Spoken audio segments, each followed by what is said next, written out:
La foi est appelée à traverser les difficultés. Donc ce que tu as juré de ne jamais subir, c'est par là Dieu va te faire passer. Alors rappelle-toi que lorsque Dieu veut te faire rentrer dans ta saison, il te fait passer hors saison d'abord. Donc tu es ce que tu deviendras et non ce que tu traverses. Comme Moïse était oublié et abandonné dans le fleuve Nil à sa naissance. Si ton nom ne figure pas sur la liste des qualifiés parmi les hommes, c'est que tu es dans l'agenda de Dieu.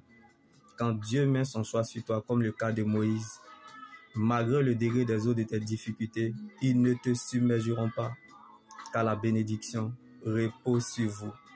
Celui qui te déclare juste est proche. Jésus est dans ta barque. Alors prends courage.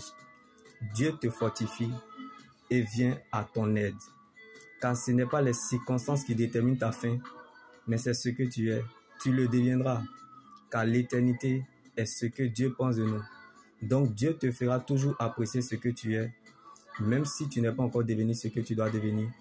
Mais commence à réaliser ce que Dieu a déjà fait pour toi. Car le Dieu qui a délivré Moïse lorsqu'il était oublié et abandonné dans le fleuve Nil à sa naissance, c'est le même Dieu qui l'a fait encore traverser la mer Rouge. Quand Dieu reproduit le même miracle dans la vie d'une personne, il exagère dans la bénédiction. Comme Moïse, prince qu'il était, est descendu dans l'esclavage afin de devenir libérateur pour le peuple d'Israël. Qu'est-ce que Dieu a fait pour toi? Qui ne peut pas encore le faire? Comme à travers Pharaon, Dieu a tracé un chemin pour Moïse sur la mer Rouge.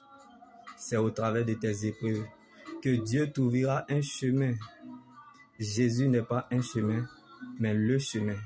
Donc il n'y a pas un chemin sans le chemin. Comme Élie a jubilé dans le Jourdain, à cause de ce nom, Dieu a encore ouvert un chemin au peuple d'Israël par un mur. Alors rappelez-vous que les murs de Jéricho sont tombés. Le filet prend les poissons par surprise.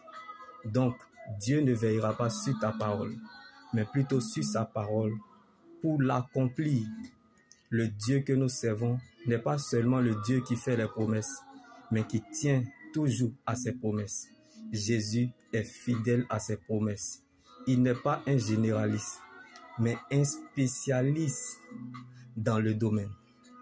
Parfois, nous n'avons aucune idée de l'endroit où la parole de Dieu nous mène, mais nous la laissons faire. Probablement, elle connaît la route mieux que nous.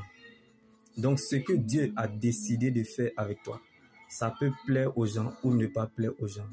Mais personne ne peut te remplacer dans ce couloir qui est la parole de Dieu. Finit toujours par remettre chacun dans le couloir de sa destinée.